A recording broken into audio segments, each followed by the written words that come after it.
Chapter 27. The Gosling.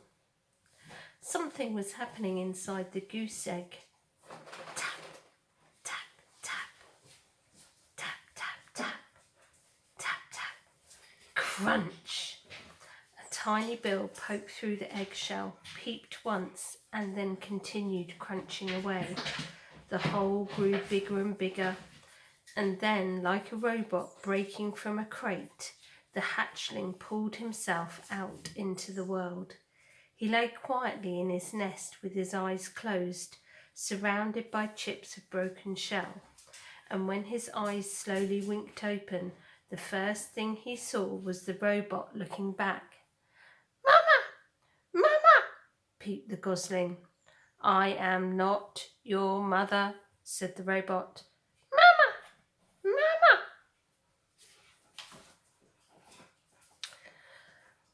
"I am not your mother." "Food! Food!" The gosling was hungry. Of course he was. So using her friendliest voice, Roz said, "What would you like to eat, little darling?" "Food," was the only response. The hatchling was far too young to be helpful. Roz needed to find a grown goose. So she scooped up the nest with the gosling inside, placed it on her flat shoulder, and marched through the forest searching for geese. Chapter 28. The Old Goose. Ordinarily, the forest animals would have run away from the monster, but they were awfully curious why she was carrying a hatchling on her shoulder, and once Roz explained the situation, the animals actually tried to help. A frog pointed Roz up to the squirrels. A squirrel recommended that she speak with the magpies, and then a magpie sent them over to the beaver pond. The ground grew soggier, the grass grew taller, and soon the robot and the gosling were looking across a wide, murky pond. Dragonflies buzzed through the reeds, turtles sunned themselves on a log, schools of small fish gathered in the shadows, and there, floating in the centre of the pond, was an old grey goose.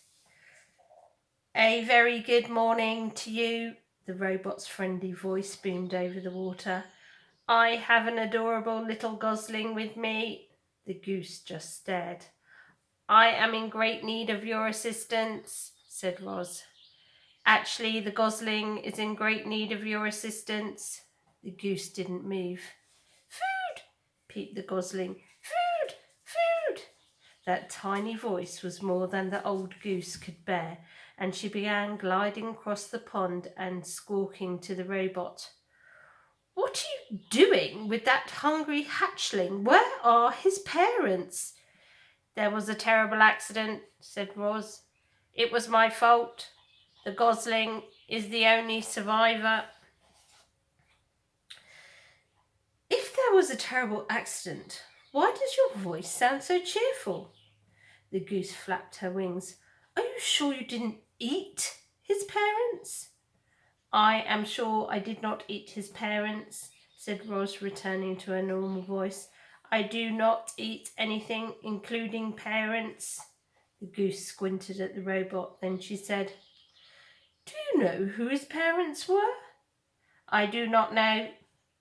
"Well, they must have belonged to one of the other flocks on the island, because nobody in my flock is missing." "Will you take the gosling?" "I most certainly will not," squawked the goose.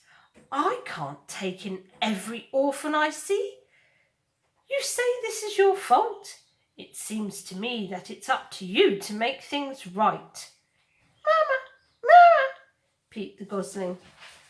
"I have tried to tell him that I am not his mother," said the robot, "but he does not understand." "Well, you'll have to act like his mother if you want him to survive." There was that word again. Act. Very slowly, the robot was learning to act friendly. Maybe she could learn to act motherly as well. "You do want him to survive, don't you?" said the goose. Yes, I do want him to survive, said the robot, but I do not know how to act like a mother. Oh, it's nothing. You just have to provide the gosling with food and water and shelter. Make him feel loved, but don't pamper him too much. Keep him away from danger, and make sure he learns to walk and talk and swim and fly and get along with others and look after himself. That's really all there is to motherhood. The robot just stared. Mama, food, said the gosling. Now would probably be a good time to feed your son, said the goose. Yes, of course, said the robot. What should I feed him? Give him some mashed up grass, and a few insects get in there, all the better. Roz tore several blades of grass from the ground. She mashed them into a ball and then dropped the ball into the nest. The gosling shook his tail feathers and chewed his very first bites of food. By the way, my name is Loudwing, said the goose. Everyone already knows your name, Roz, but what's your gosling's name? I do not know. The robot looked at her adopted son. What is your name, gosling? He can't name himself, squawked Loudwing. And then, with a loud burst of wing beats, the goose fluttered up from the pond and landed right on Roz's head. Water streamed down the robot's dusty body as Loudwing leaned over the nest. Oh dear, he certainly is a tiny thing, said Loudwing. He must be the runt. I'll warn you, Roz. Runts usually don't last very long, and with you for a mother, it'll take a miracle for him to survive. I'm sorry, but it's the truth.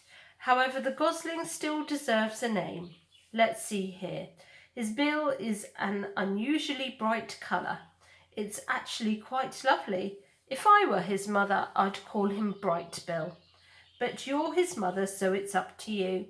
His name will be Bright Bill, said Roz as the goose fluttered back to the water. And we will live by this pond where he can be around other geese. I will find us a sturdy tree nearby. You will do no such thing. The goose flapped her wings. A tree is no place for a gosling. Bright Bill needs to live on the ground like a normal goose. Loudwing sized up the robot. I suppose you two will need a rather large home. You'd better speak with Mr. Beaver. He can build anything. He's a little gruff at times, but if you're extra friendly, I'm sure he'll help you out. And if he gives you trouble, remind him that he owes me a favour.